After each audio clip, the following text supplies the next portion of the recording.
Finally ये video आ गया जिसका आप लोग को काफ़ी ज़्यादा ही इंतजार था।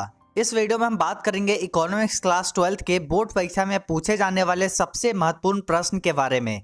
देखिए, इसमें ऐसे ही क्वेश्चन के बारे में बात करेंगे जो क्वेश्चन आपके एग्जाम में आ सकती है, ज़्यादा चांसेस है आने की, तो वही सारे क्वेश्चन के बारे में बात करने वाले हैं। देखिए, ये सारे क्वेश्चन जो है प्रीवियस ईयर क्वेश्चन पेपर या फिर मॉडल पेपर से या फिर अन्य बहुत सारी गेस पेपर का एक कॉम्बिनेशन है। मतलब सभी कुछ से कुछ कुछ क्वेश्चन को सिलेक्ट किया गया जो कि क्वेश्चन लगा है मुझे कि ये क्वेश्चन इंपॉर्टेंट है, ये क्वेश्चन आपके एग्जाम में आ सकती है। तो बस यहाँ पे सिलेक्टिव क्वेश्चन को लिया गया है। एक काफ़ी इंपॉर्टेंट ये वीडियो हो जाती है अगर आपका सब्जेक्ट इकोनॉमिक्स है, चाहे आप आर्ट्स के स्टूडेंट हो चाहे आप कॉमर्स के स्टूडेंट हो, दोनों के लिए ये वीडियो है। आपको पता ही होगा कि इकोनॉमिक्स जो है दोनों में सेम है। अगर आपको अभी तक कन्फ्यूजन है तो दोनों में सेम है। और देखिए, दोनों के लिए ये इंपॉर्टेंट है, अच्छे से देखिए, क्योंकि एक चैप्टर से जितने क्वेश्चन बन सकते हैं और उस चैप्टर में जो इंपॉर्टेंट क्वेश्चन बनते हैं वो सब क्वेश्चन तो हम यहाँ से ले चुके हैं, तो आपको कोई दिक्कत नहीं होगी। हर एक क्वेश्चन अच्छा है और इम्पॉर्टेंट है। देखिए, अब यहाँ पे क्या है कि पहला क्वेश्चन से स्टार्ट करते हैं और ऑब्जेक्टिव टाइप यहाँ पे क्वेश्चन है। पहला क्वेश्चन में है, अर्थशास्त्र के जनक कौन थे? अर्थशास्त्र के जनक कौन थे? यहाँ पे फर्स्ट का राइट आंसर क्या हो जाएगा? देखिए, यहाँ पे क्या है, डबल स्टार मार्क्स है। डबल स्टार मार्क्स मतलब बहुत ही ज़्यादा इंपॉर्टेंट, इसकी आने की ज़्यादा संभावना है। मतलब ये आप मान के चलिए कि 90 to 100% ये ज़्यादा क्वेश्चन चांस है कि आ सकती है जिसमें डबल स्टार मार्क्स है। और आप ये चेक कर लीजिएगा जब आपका क्वेश्चन पेपर आ जाएगा, जब आप एग्जाम दे के आएंगे फिर आप मिला लीजिएगा, एक बार चेक कर लीजिएगा। अब यहाँ पे फर्स्ट का राइट आंसर हो जाएगा क्या चीज़? देखिए, हम यहाँ पे आपको जवाब दे उससे पहले आपको एक काम करना है। आपको नीचे कमेंट बॉक्स में इसका जवाब देना है, एक का राइट आंसर क्या होगा, या फिर आप कॉपी में नोट कर लीजिए कि इस फर्स्ट का राइट आंसर ऑप्शन नंबर क्या होगा। ए होगा, बी होगा, सी होगा या फिर डी होगा, क्या होगा आप वो नोट करिए और हम अभी आपको आंसर बताएंगे। आप वो टिक कर लीजिएगा अगर आपका सही होता है, अगर गलत होगा तो आप गलत कर लीजिएगा। इससे क्या होगा, सारा क्वेश्चन आप यहाँ पे 20 क्वेश्चन हम देंगे। 20 क्वेश्चन अगर आप ऐसे ही कर लेते हैं, टिक कर लेते हैं, तो आपको पता चल सकेगा कि आपको कितना क्वेश्चन याद था, कितना नहीं था, और आप हमें लास्ट में बतलाइएगा कि आपका कितना क्वेश्चन सही हुआ है। चलिए अब देखते हैं फर्स्ट का राइट आंसर। फर्स्ट का राइट आंसर हो जाएगा option number C, Adam Smith. अर्थशास्त्र के जनक कौन थे? Adam Smith. यहाँ पे सही आंसर ऑप्शन नंबर सी हो जाएगा राइट आंसर। और एडम स्मिथ के बारे में अगर और बताए तो एडम स्मिथ का जन्म जो है 1723 ईस्वी में हुआ था। कब हुआ था? 1723 ईस्वी में। अगर आप याद रख सकते हैं तो बिल्कुल इसको रख लीजिए। अर्थशास्त्र के जनक एडम स्मिथ हो जाते हैं, यानी इकोनॉमिक्स के जन्मदाता जिसको आप बोल सकते हैं, फादर बोल सकते हैं, एडम स्मिथ हो गए। इनका जन्म जो है 1723 ईस्वी में हुआ था। अब देखिए, सेकंड क्वेश्चन देखते हैं। दूसरा क्वेश्चन, इसमें यहाँ पे क्या बोला जा रहा है? इसमें बोला जा रहा है, उत्पादन का निम्न में कौन सा साधन है?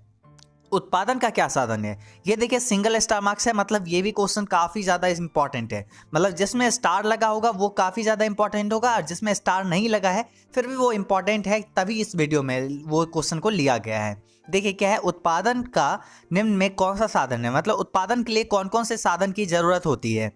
भूमि की ज़रूरत होती है, श्रम की, पूंजी की, या फिर इनमें से सभी की? क्या होगा राइट आंसर? जल्दी से कमेंट करिए। अब चलिए देखते हैं इसका राइट आंसर। इसका राइट आंसर क्या हो जाएगा? उत्पादन के लिए हमें कौन कौन सा साधन चाहिए? भूमि चाहिए। अगर हम कहीं भी फैक्ट्री लगा रहे हैं, कहीं पे हम उत्पादन करेंगे, एक जगह चाहिए ना, वो पार्टिकुलर जगह क्या हो गया? भूमि हो गया। उसके बाद श्रम चाहिए, कुछ लोग चाहिए, कुछ मजदूर चाहिए जो उसमें काम कर सके, जिससे हम जो है उत्पादन कर सके, तो ये भी एक साधन हो गई। उसके बाद पूंजी तो चाहिए, कुछ भी करने के लिए आपको पूंजी जरूरी है, एक जो है ये इंपॉर्टेंट फैक्टर आ जाती है। तो ये तीनों यहाँ पे जो है जरूरी साधन है उत्पादन के लिए। यहाँ पे राइट आंसर क्या हो जाएगा? इनमें से सभी। Option number D right answer हो जाएगी। दोस्तों, अगर आप एजुकेशन बाबा ऐप इंस्टॉल नहीं किए तो वहाँ पे कर लीजिए, और आपको वहाँ से क्या करना है, कोर्स को ज्वाइन कर लेना है। अगर इकोनॉमिक्स में कोई प्रॉब्लम लग रहा है, अगर लग रहा है कि आपका तैयारी अच्छा नहीं है, आप वहाँ पे ज्वाइन कर लीजिए। सारा चीज़ है अच्छे से टाइम पे कंप्लीट करवा दिया जाएगा, और सिलेबस भी जो है बहुत जल्द कंप्लीट होने वाला है, तो आप जल्दी से ज्वाइन कर लीजिए। आपको स्टार्टिंग से चैप्टर 1 से वीडियो लेक्चर वहाँ पे मिल जाएगा, ऑब्जेक्टिव सब्जेक्टिव सारा क्वेश्चन। डिस्क्रिप्शन में लिंक दिया हुआ है ऐप का। अब देखिए थर्ड क्वेश्चन देखते हैं, और तीसरा में यहाँ पे क्या है, किसके अनुसार अर्थशास्त्र मानव कल्याण का विज्ञान है? किसके अनुसार अर्थशास्त्र मानव कल्याण का विज्ञान है? और सिंगल स्टार मार्क्स, मतलब बहुत ही इंपॉर्टेंट। यहाँ पे क्या हो जाएगा राइट आंसर? यहाँ पे थर्ड का right answer option number A हो जाएगा, मार्शल। किसके अनुसार अर्थशास्त्र मानव कल्याण का विज्ञान है? तो मार्शल के अनुसार option number A right answer हो जाएगी। अब यहाँ पे 4 नंबर क्वेश्चन में क्या बोला जा रहा है, किस अर्थव्यवस्था में कीमत तंत्र के आधार पर निर्णय लिए जाते हैं? किस अर्थव्यवस्था में कीमत तंत्र के आधार पर निर्णय लिए जाते हैं? समाजवादी, पूंजीवादी, या मिश्रित, या इनमें से सभी? तो कौन सा ऐसा अर्थव्यवस्था है जिसमें कीमत तंत्र के आधार पर, कीमत के आधार पर जो है निर्णय लिए जाते हैं। तो यहाँ पे 4 का राइट आंसर हो जाएगी क्या चीज, ऑप्शन नंबर बी, पूंजीवादी। और पूंजीवादी के बारे में अगर आपको और बताए कौन कौन से देश आते हैं, तो इसमें अमेरिका आ जाते हैं, फ्रांस, जर्मनी, जापान, ये सब देश आते हैं। चलिए अब आगे आगे देख लेते हैं। यहाँ पे देखिए ये क्वेश्चन में क्या था, कीमत तंत्र के आधार पर निर्णय किस में लिया जाता है, तो पूंजीवादी अर्थव्यवस्था में, ऑप्शन नंबर बी। अब अगला क्वेश्चन है 5 नंबर, और इसमें बोला जा रहा है क्या चीज, उपभोक्ता व्यवहार का अध्ययन किया जाता है, सिंगल स्टार मार्क्स, मतलब इंपॉर्टेंट। उपभोक्ता व्यवहार का अध्ययन किया जाता है किस में, सूक्ष्म अर्थशास्त्र में, आय विश्लेषण में, समष्टि अर्थशास्त्र में, या फिर इनमें से कोई नहीं। तो यहाँ पे राइट आंसर क्या हो जाएगा, 5 का right answer option number A हो जाएगा। सूक्ष्म अर्थशास्त्र में यहाँ पे उपभोक्ता व्यवहार का अध्ययन किया जाता है, मतलब कंज्यूमर का बिहेवियर देखा जाता है कि कौन सा कंज्यूमर कैसा है, कौन सा गुड्स खरीदना चाहता है, कितना कीमत अगर रखे कोई भी गुड्स का यानी सामान का, तो वो जो है उपभोक्ता खरीद सकता है, उसको कौन सा वस्तु ज़्यादा पसंद पड़ती है, कौन सा वस्तु वो जल्दी खरीदता है। तो इन सब व्यवहार के बारे में अध्ययन जो है छोटी अर्थशास्त्र में यानी सूक्ष्म अर्थशास्त्र में किया जाता है। Option number A right answer हो जाएगी। अब देखिए अगला क्वेश्चन है, यहाँ पे देखते हैं 6 नंबर। दोस्तों देखिए इसमें हम बहुत ही ज़्यादा एक्सप्लेन करके बतला सकते हैं, वो आप हमें बतलाइएगा नीचे कमेंट में, ये आप ज़रूर बतलाइएगा कि आपको जो है फुल एक्सप्लेन में आपको बताए या फिर डायरेक्ट आंसर बताते हुए चले अगले वीडियो से। मतलब इकोनॉमिक्स में जो है हम बहुत ही अच्छे तरीके से आपको बतला सकते हैं, जैसे अगर आप बोलेंगे तो ये 20 क्वेश्चन को काफ़ी अच्छे तरीके से समझाते हुए भी चल सकते हैं एक एक क्वेश्चन को, और नहीं तो डायरेक्ट आंसर बतलाते हुए चलेंगे। कैसे आपको आगे का वीडियो देखना है वो आप हमें जरूर बतलाइएगा इसके बारे में। अभी देखिए यहाँ पे 6 नंबर क्वेश्चन में है, जब कुल उपयोगिता अधिकतम होती है तो सीमांत उपयोगिता क्या होगा। जब कुल उपयोगिता अधिकतम होती है तो सीमांत उपयोगिता क्या होगी, सकारात्मक होती है, नकारात्मक होती है, या फिर शून्य होती है, या फिर बढ़ती है। देखिए ये अब ग्राफ से आपको समझना होगा, एक ग्राफ हम बनाने की यहाँ पे कोशिश कर रहे हैं। देखिए यहाँ पे ये क्या हुआ, ये एक्सिस हुआ, ठीक है, एक्स और वाई एक्सिस, ठीक है। अब यहाँ पे देखिए क्या है, एक यहाँ से टीओ निकला, यहाँ से टीओ, इसको टोटल यूटिलिटी यानी कुल उपयोगिता आप बोल सकते हैं। उसके बाद यहाँ से क्या निकला, एमयू, इसको आप मार्जिनल यूटिलिटी बोल सकते हैं। उसके बाद यहाँ से एक निकला क्या चीज़, एयू, एवरेज यूटिलिटी। तो यहाँ पे ये सब हो गई। अब देखिए यहाँ पे क्या है, आपको पूछा जा रहा है कुल उपयोगिता अधिकतम होती है तो सीमांत उपयोगिता, सीमांत उपयोगिता को एमयू कहते हैं, ठीक है, और कुल उपयोगिता को टीयू कहते हैं। अब जब कुल उपयोगिता कहाँ पे आपको दिख रहा है, सबसे ज़्यादा है, यहाँ पे सबसे ज़्यादा है, और यहाँ पे पूछा जा रहा है। अब यहाँ पे देखिए, यहाँ पे मार्जिनल यूटिलिटी क्या है, 0 है, यहाँ पे बढ़ रहा है, पॉजिटिव से बढ़ रहा है ना मार्जिनल यूटिलिटी, और यहाँ पे 0 हो गया, यहाँ पे 0 पे आ गया, और वही यहाँ पे क्या हो गया, -1 से आ गया, मतलब यहाँ पे नेगेटिव में आने लगा। फिर जाके ऐसे जब आ रहा है यहाँ से तो ये नेगेटिव में आते जा गया, तो वही यहाँ पे बोला जा रहा है। अब देखिए आपको इसमें अच्छे से थोड़ा समझाते हैं। अभी यहाँ पे देखिए इसमें बोला जा रहा है कुल उपयोगिता अधिकतम होती है, जब यहाँ पे अधिकतम यहाँ पे है तो उस समय सीमांत उपयोगिता क्या होगा, सीमांत उपयोगिता उस समय जो है क्या होता है, 0 हो जाता है, मतलब शून्य होती है। ऑप्शन नंबर यहाँ पे क्या हो जाएगा, सी राइट आंसर हो जाएगी। अब चलिए अगला यहाँ पे क्वेश्चन देखिए 7 नंबर, और आपको यहाँ पे 6 नंबर में कोई दिक्कत नहीं होना चाहिए, और आपको ये ग्राफ से याद रखना होगा। ग्राफ अगर आपको ये याद रहता है, ये सिंपल ऐसे है, और अगर आपको याद रहेगा तो आपको बहुत ही ज़्यादा फायदा होगी। जब यहाँ पे ये रहेगा, सॉरी इसमें थोड़ा सा ग्राफ जो है गलत हो गया। अभी देखिए ग्राफ हम आपको बना देते हैं, याद रहना चाहिए आपको। यहाँ पे ये जो है टीओ हो गया, उसके बाद ये हो गया एमयू, और ये हो गया एवरेज, ठीक है, एवरेज यूटिलिटी, ये हो गया कुल उपयोगिता, ये हो गया सीमांत उपयोगिता, ठीक है। तो आपको याद रहेगा। और जब ये हाईएस्ट पे होगा टीयू, तो उस समय जो है एमयू क्या हो गया, सीमांत उपयोगिता 0 पर होगा, और जिस समय ये घटने लगेगा टीयू, उस समय क्या होगा, जब ये टीयू घटने लगेगा उस समय सीमांत उपयोगिता नेगेटिव से आ जाएगा, मतलब नकारात्मक होने लगेगा, ठीक है, आपको याद रहेगा। और जब टीयू बढ़ते जाएगा, मतलब सीमांत कुल उपयोगिता जो है जब बढ़ते जाएगा, उस समय जो है ये भी मार्जिनल यूटिलिटी भी बढ़ रहा है, ठीक है। आपको दिख रहा है ना, यहाँ पे सारा चीज़ आपको ग्राफ से क्लियर हो जाना चाहिए। अब देखिए वही जो है अगला सवाल जो है इसी से रिलेटेड है, वो क्या है, और इससे आपको क्वेश्चन जरूरी है, मतलब आना ही आना है, ये इंपॉर्टेंट है ही, बहुत ही इंपॉर्टेंट टॉपिक है।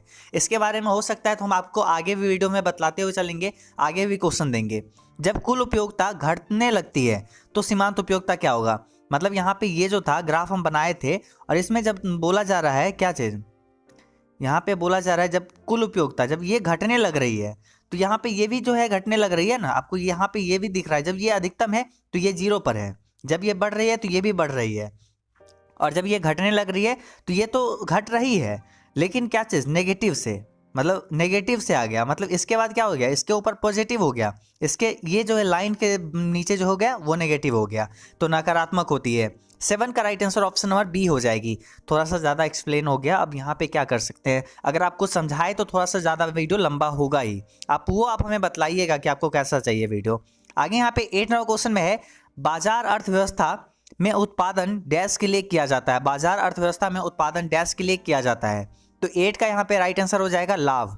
बाजार अर्थव्यवस्था में उत्पादन लाभ के लिए किया जाता है, ऑप्शन नंबर ए। कोई भी अगर बाजार में अगर हम देखें, बाजार अर्थव्यवस्था में क्या होगा, कोई भी अगर व्यापार करता है, कोई भी उत्पादन करता है, किस चीज़ के लिए, ज़्यादातर जो है केस यहाँ पे लाभ के लिए होती है, मतलब कि हर किसी को प्रॉफिट चाहिए ही, तभी वो व्यापार कहलाएगा, तभी वो जो है बिजनेस कहलाएगा, नहीं तो वो बिजनेस तो कहलाएगा ही नहीं। Option number A right answer हो जाएगी। अब यहाँ पे देखिए थोड़ा सा ग्राफ वगैरह में जो है यहाँ पे आपको इस वीडियो में प्रॉब्लम आ रही होगी। जैसे ग्राफ हम यहाँ पे क्या कर सकते हैं, अगले साल से जो भी स्टूडेंट रहेंगे उनको तो अच्छे से बोर्ड पे प्रॉपर वाइट बोर्ड पे पढ़ाएंगे, तो उसमें फेस भी दिखेगा, तो अच्छे तरीके से उन लोग को समझ में आएगा। खैर यहाँ पर भी हम पूरा कोशिश कर रहे हैं कि जितना हद तक हो सके आपको समझाएं। 9 नंबर क्वेश्चन में क्या है, बाजार अर्थव्यवस्था में केंद्रीय समस्या का समाधान डैश के द्वारा किया जाता है। बाजार अर्थव्यवस्था में केंद्रीय समस्या का समाधान डैश के द्वारा किया जाता है, किसके द्वारा किया जाता है, तो 9 का राइट आंसर हो जाएगा ऑप्शन नंबर ए, कीमत तंत्र के आधार पर किया जाता है। अब यहाँ पे अगला क्वेश्चन देखिए 10 नंबर, इसमें बोला जा रहा है अर्थव्यवस्था की केंद्रीय समस्या है। अर्थव्यवस्था की केंद्रीय समस्या क्या हो जाती है, कि ये भी इंपॉर्टेंट क्वेश्चन है, स्टार मार्क्स है, स्टार मार्क्स को आप जरूर नोट करिएगा। अर्थव्यवस्था की केंद्रीय समस्या क्या है, क्या उत्पादन हो, कैसे उत्पादन हो, उत्पादित वस्तु का वितरण कैसे हो, ये सब जो है एक अर्थव्यवस्था की समस्या होती है। देखिए अर्थव्यवस्था में क्या होता है ना कि उसको देखना होता है, अर्थव्यवस्था में ये सब मेंटेन करके रखना होता है कि किसी व्यक्ति को कोई चीज़ घटे ना, सभी के पास जो है जितना भी उपयोग का मतलब मूलभूत जो उपयोग का सब वस्तु होती है वो उसके पास अवेलेबल रहे। उसके लिए ये देखा जाता है कि क्या उत्पादन हो, ताकि जो है हर किसी के पास हर कोई सामान उपलब्ध हो। कैसे उत्पादन हो, उत्पादित वस्तु का वितरण कैसे करें। जैसे अभी बात करें वैक्सीन, कोरोना वायरस वैक्सीन का, तो अभी इस पे ही चर्चा चलते रहता है हमेशा कि मतलब वितरण इसका कैसे हो, उत्पादित वस्तु का वितरण, ये जो अगर वैक्सीन अगर बना है तो उसका वितरण आखिर कैसे होगा, वो उस चीज़ के बारे में बात चल रहा था। तो यही ऐसे ही मतलब यहाँ पे बोला जा रहा है अर्थव्यवस्था का ये जो है केंद्रीय समस्या है, मतलब एक सेंट्रल जो है प्रॉब्लम है। ऑप्शन नंबर यहाँ पे डी राइट आंसर हो जाएगी, ऑप्शन नंबर 10 का डी राइट आंसर। अगर आपको वीडियो पसंद आ रही है तो इसको लाइक करिए और अपने दोस्तों के साथ भी शेयर करिए। आगे यहाँ पे देखिए 11 नंबर क्वेश्चन में क्या है, सीमांत उपयोगिता किसके बराबर होती है। सीमांत उपयोगिता किसके बराबर होती है, चलिए इसका आपको सिंपल में आंसर दे देते हैं, TU n minus TU number of unit minus 1। मतलब एक जो है, मतलब जो अगर चौथा यूनिट है तो चौथा यूनिट का जो वैल्यू दिया रहेगा, अगर मान लेते हैं 5 तो ठीक है 5, और अगर तीसरा यूनिट TU n माइनस 1, तो मतलब यहाँ पे चौथा यूनिट लिए तो अभी तीसरा यूनिट लेंगे, तो यहाँ पे अगर तीसरा यूनिट का वैल्यू दिया हुआ है 3, तो यहाँ पे 3 बराबर 2। इस टाइप का थोड़ा सा अच्छे से एक्सप्लेन करके आपको बतलाना होगा। अगर आपको ये फॉर्मूला अगर सही तरीके से नहीं पता है, थोड़ा सा एक्सप्लेन करके बतलाना होगा, तभी आपको समझ में आएगा। खैर यहाँ पे देखिए इसका राइट आंसर सिंपल आप याद कर लीजिए जैसे भी करके, ये option number C right answer हो जाएगी। अब अगला क्वेश्चन देखिए 12 नंबर, इसमें है अर्थव्यवस्था को वर्गीकृत किया जा सकता है। स्टार मार्क्स क्वेश्चन है, इंपॉर्टेंट है। अर्थव्यवस्था को वर्गीकृत किया जा सकता है कितने भागों में, पूंजीवादी रूप में, समाजवादी रूप में, मिश्रित रूप में। तो क्या हो जाएगा यहाँ पे राइट आंसर, देखिए यहाँ पे ये तीनों आंसर राइट है, इसलिए ऑप्शन नंबर 12 का डी यहाँ पे राइट आंसर हो जाएगा। अब चलिए अगला क्वेश्चन देखिए 13, और इसमें क्या बोला जा रहा है, अर्थशास्त्र का पिता पुत्र का संबंध है। अर्थशास्त्र का पिता पुत्र का संबंध है किसके साथ, समाजशास्त्र के, नीति शास्त्र या तर्कशास्त्र, या फिर इनमें से कोई नहीं। 13 का यहाँ पे राइट आंसर हो जाएगा क्या चीज, ऑप्शन नंबर ए, समाजशास्त्र से। Option number A right answer हो जाएगी। देखिए ये वीडियो जो हम ट्रायल के रूप में लाए हैं, अगर आपको ये वीडियो अगर अच्छा लगेगा तभी आगे जो है वीडियोस आएगा, तो आप हमें जरूर बताइएगा कैसा वीडियो आपको लग रहा है, और वीडियो को लाइक जरूर करिएगा, क्योंकि इससे कंपेयर किया जाएगा कि और सब वीडियो की अपेक्षा आपको ये वीडियो कितना पसंद आ रहा है। 14 नंबर क्वेश्चन में क्या है, किसने कहा अर्थशास्त्र दुर्लभता का विज्ञान है। किसने कहा कि अर्थशास्त्र दुर्लभता का विज्ञान है। ये वो देखता है कि मतलब कोई एक अर्थव्यवस्था में कौन सा वस्तु की कमी हो रहा है। दुर्लभता अगर कोई साधन है उसको सही तरीके से मतलब इस्तेमाल करे जिससे उसे बचाया जा सके अगले पीढ़ी के लिए, तो ये सब काम अर्थशास्त्र करता है। ये किसने कहा, तो ये कहे हैं कौन। यहाँ पे 4 ऑप्शन है, 14 का राइट आंसर चलिए अब डायरेक्ट देखते हैं। ऑप्शन नंबर ए हो जाएगा, रॉबिन्स। याद रहेगा, रॉबिन्स ये बोले थे कि अर्थशास्त्र दुर्लभता का विज्ञान है, याद रहेगा। अब अगला यहाँ पे देखिए 15 नंबर क्वेश्चन, और इसमें क्या बोला जा रहा है, अर्थशास्त्र चयन का तर्कशास्त्र। यह किसने कहा है, अर्थशास्त्र चयन का तर्कशास्त्र है, किसने कहा। अर्थशास्त्र में यहाँ पे ये बोले हैं, कौन इसमें से बोले हैं कि अर्थशास्त्र एक ऐसा जो है शास्त्र है, एक ऐसा शास्त्र है जिसमें ये मतलब डिफाइन किया जाता है कि क्या चीज़ का चयन करे कि वो अच्छा रहेगा, पर्यावरण के लिए अच्छा होगा, अर्थशास्त्र के लिए अच्छा होगा। एक तर्कशास्त्र है चयन का, मतलब चुनने का। तो यहाँ पे ये किसने बोले हैं, तो 15 का राइट आंसर हो जाएगा option number B, option number sorry C. यहाँ पे 15 का भी राइट आंसर हो जाएगा रॉबिन्स। इसमें भी क्या आंसर था, रॉबिन्स, और इसमें भी रॉबिन्स। अब यहाँ पे नेक्स्ट क्वेश्चन 16 नंबर में बोला जा रहा है, सबसे पहले माइक्रो शब्द का प्रयोग करने वाले हैं इन 4 ऑप्शन में से कौन व्यक्ति जो है माइक्रो शब्द का प्रयोग सबसे पहले किए थे। यहाँ पे राइट आंसर चलिए देखते हैं। राइट आंसर डायरेक्ट यहाँ पे देखते हैं, ऑप्शन नंबर डी हो जाएगा, रेगनर फ्रेश सही आंसर हो जाएगी। रेगनर फ्रेश जो है सबसे पहले माइक्रो शब्द का प्रयोग किए थे। अगर आपको ऐसे वीडियोस और चाहिए तो चैनल को सब्सक्राइब कर लीजिए और बेल आइकन को ऑन कर लीजिए ताकि आपको नोटिफिकेशन चला जाए जब भी अगला वीडियो इकोनॉमिक्स का अपलोड हो या फिर कोई और भी अदर सब्जेक्ट का। 17 नंबर क्वेश्चन है, निम्न कोटि वस्तु की मांग आय बढ़ने पर क्या होगी। निम्न कोटि वस्तु की मांग आय बढ़ने पर क्या होगी, इन्फीरियर गुड्स, और ये स्टार मार्क्स है। इन्फीरियर गुड्स यानी निम्न कोटि वस्तु, ऐसे वस्तुएं जो कि लोग मजबूरी में खाते हैं, लोग ज़्यादातर खाना नहीं चाहते हैं। और जैसे बाजरा हो गया, कुछ लोग शौक से भी खाते हैं, बहुत ज़्यादातर लोग मजबूरी में खाते हैं। तो ये क्या हो गया कि इसका रोटी मतलब लोग क्या कब खाते हैं, बाजरा का कोई भी सामान लोग कब खाते हैं, मजबूरी में खाते हैं ज़्यादातर केस में ऐसा होता है। और वो जो है क्या होगा यहाँ पर, जब निम्न कोटि वस्तु की मांग क्या होगा, जब आय बढ़ रहेगा। मतलब अगर मान लो एक व्यक्ति है, मान लो राम है, ठीक है, राम है, अभी अब जो उसका जो है आय था वो पहले कम था, मान लेते हैं उसके 1000 रुपया सिर्फ होता था, मतलब एक महीना का उसके पास 1000 रुपया होता था। अब यहाँ पे उसी के पास जो है 10,000 हो गया, ठीक है, 10,000 हो गया, इतना बढ़ गया। तो अब वो क्या करेगा, वो जो बाजरा जो खाता था वो छोड़ देगा, वो अब अच्छा खासा खाना खाएगा, बहुत अच्छा खाना खाएगा। तो यहाँ पे हम ये जज नहीं कर रहे हैं कि बाजरा मतलब गरीब लोग ही खाते हैं, बहुत कुछ लोग खाते हैं। अब देखिए वहीं पे मतलब क्या रहेगा कि जो वो पहले खाता था वो छोड़ के बहुत अच्छा चीज़ पे जाएगा, मतलब चलो नहीं अब कुछ और खाते हैं, कुछ अच्छा खाते हैं, उसके पास पैसे की कमी नहीं है, आय बढ़ गया। तो वो क्या होगा, जो वो वस्तु खाता था यानी निम्न कोटि की वस्तु जो खाता था उसका क्या होगा, मांग जो है क्या होगा, कम हो जाएगी। 7 का राइट आंसर यहाँ पे 17 का राइट आंसर हो जाएगा ऑप्शन नंबर ए। देखिए जब भी आय बढ़ेगा, इनकम बढ़ेगा, तो इन्फीरियर गुड्स का जो है इन्फीरियर गुड्स का क्या होगा, डिमांड घट जाएगा। और वहीं पे आय अगर फिर से उसका कम हो जाएगा तो वो क्या करेगा, फिर से वही वस्तु खाएगा, तो इन्फीरियर गुड्स का डिमांड बढ़ जाएगा। तो ये जो है रिवर्स होता है हमेशा, ये डिमांड का लॉ ऑफ डिमांड को फॉलो करता है। अब अगला यहाँ पे देखिए क्या है, 18 नंबर क्वेश्चन, यदि आय बढ़ने पर उपभोक्ता वस्तु एक्स की मांग बढ़ाता है तो वस्तु एक्स कैसी वस्तु है। यदि आय बढ़ने पर उपभोक्ता वस्तु एक्स की मांग बढ़ाता है तो वस्तु एक्स कैसी वस्तु है। अब यहाँ पे थोड़ा सा एक्सप्लेन करके अगर आपको समझाएंगे तभी याद रहेगा। देखिए ये सब रट्टा मारने का चीज़ नहीं है, आपको थोड़ा सा कॉमन सेंस यूज़ करना है, थोड़ा सा समझना है, ध्यान लगा के देखिए, आपको अच्छे से समझ में आ जाएगा। देखिए क्या है, यदि आय बढ़ने पर उपभोक्ता वस्तु एक्स की मांग बढ़ाता है, मतलब अगर एक तो आय बढ़ा, ठीक है, सबसे पहले आय बढ़ने पर उपभोक्ता एक्स की मांग बढ़ा रहा है, आदमी का जो इनकम था वो बढ़ गया और अब एक्स का मांग बढ़ रहा है। मतलब मान लेते हैं क्या चीज़, कुछ भी एक चीज़ का एग्जांपल ले लेते हैं, जैसे चलिए मिल्क का एग्जांपल ले लेते हैं, दूध, पैकेट का जो दूध रहता है, मिल्क का डिमांड यहाँ पे बढ़ रहा है। तो वस्तु एक्स कैसी वस्तु है, तो वो जो है पहले जो है दूध नहीं लेता था, अब उसके लिए ये क्या है, दूध लेने लगा है, तो अब इसके लिए क्या हो जाएगा, सामान्य वस्तु हो जाएगा, नॉर्मल गुड्स हो जाएगा। Option number A right answer हो जाएगा। निम्न वस्तु, देखिए आय बढ़ेगा तो निम्न कोटि की वस्तु नहीं लेगा, क्योंकि वो जो है उसका आय बढ़ गया, तब वो निम्न कोटि पर क्यों रहेगा, वो नॉर्मल गुड्स पे आएगा।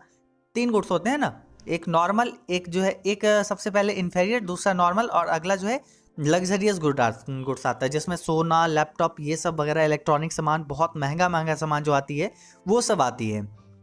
तो ये हो जाती है। तो यहाँ पे राइट आंसर क्या हो जाएगा? 18 का ऑप्शन नंबर ए। अब अगला यहाँ पे देखिए 19 नंबर क्वेश्चन, और इसको भी थोड़ा सा आपको अच्छे से समझना होगा। वस्तु x की कीमत बढ़ने पर यदि वस्तु y की मांग कम हो जाए तो x और y कैसी वस्तुएं हैं? थोड़ा सा समझिए, ध्यान लगा के आपको अच्छे से यहाँ पे ये क्वेश्चन हम समझा देंगे। देखिए वस्तु x की कीमत बढ़ा, तो मान लेते हैं एक वस्तु है, क्या चीज,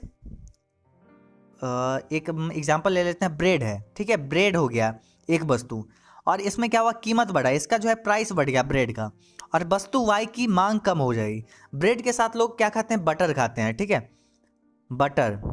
तब इसका क्या होगा? मांग कम हो जाएगा। अब इसका जो है प्राइस बढ़ गया, इतना ज़्यादा प्राइस बढ़ गया कि लोग नहीं खरीदते हैं, तो बटर भी लोग नहीं खरीदते हैं, तो बटर का क्या हो जाएगा? मांग कम हो जाएगा, मांग जो है इसका कम हो जाएगा। तो एक्स और वाई कैसी वस्तु है? तो ये क्या हो जाएगा? कंप्लीमेंट्री गुड्स हो जाएगा, मतलब एक दूसरे के पूरक है, पूरक वस्तुएं में आ जाएगी। मतलब अगर एक कोई वस्तु खरीदेगा तो उसको दूसरा वस्तु खरीदना ही है, ब्रेड खरीदेगा तो उसको बटर खरीदना ही पड़ेगा। तो ऐसे ही जैसे चाय हो गया, उसमें अगर बिस्किट हो गया तो चाय के साथ बिस्किट लोग खरीदते हैं, चाय का जो मांग जो है ज़्यादा, मतलब अगर कॉस्ट जो है ज़्यादा बढ़ जाएगा, प्राइस ज़्यादा बढ़ जाएगा, तो लोग बिस्किट नहीं खरीदेंगे। उसी के जगह पे लोग कॉफ़ी खरीदने लगेंगे, वो उसका चाय और कॉफ़ी क्या हो गया? सब्सटीट्यूट गुड्स हो गया, मतलब प्रतिस्पर्धापन वस्तुएं हो गई, और यहाँ पे ये क्या हो गया? पूरक वस्तुएं हो गई। तो ऑप्शन नंबर यहाँ पे क्या राइट आंसर हो जाएगा? Option number B. देखिए समझने में कोई दिक्कत नहीं होना चाहिए, अगर आपको दिक्कत है एक बार फिर से बैक करके देख लीजिए। आगे यहाँ पे देखिए क्या है, 20 नंबर क्वेश्चन, और इसमें है माइक्रोस, जिसका अर्थ सूक्ष्म, स्मॉल होता है, निम्न में से किस भाषा का शब्द है? माइक्रोस जो आता है, माइक्रो जो है, ये शब्द जो है माइक्रो इकोनॉमिक्स में जो आया है, ये जो है कौन से भाषा से लिया गया है? अरबी से लिया गया है, ग्रीक से, जर्मनी से, या फिर अंग्रेजी से? तो यहाँ पे 20 का राइट आंसर डायरेक्ट देखते हैं, ग्रीक शब्द से लिया गया है, option number B right answer हो जाएगा। माइक्रोस शब्द जो है ग्रीक शब्द से लिया गया, option number B right answer. अब यहाँ पे 20 क्वेश्चन देखे हैं। अगर आपको ये वीडियो पसंद आई, इसको लाइक करिए, अपने दोस्तों के साथ शेयर करिए, और एजुकेशन बाबा ऐप इंस्टॉल नहीं किए हैं तो कर लीजिए अभी जाके, और वहाँ से आप कोर्स को ज्वाइन कर सकते हैं, या फिर आप वहाँ पे बहुत सारे फ्री स्टडी मटेरियल अवेलेबल है, या फिर इकोनॉमिक्स का objective subjective question post section में जाके आप पढ़ सकते हैं, सारा चीज़ अपडेट किया गया है, आप वहाँ से रीड कर सकते हैं। चलिए मिलते हैं अगले वीडियो में, तब तक के लिए बाय बाय।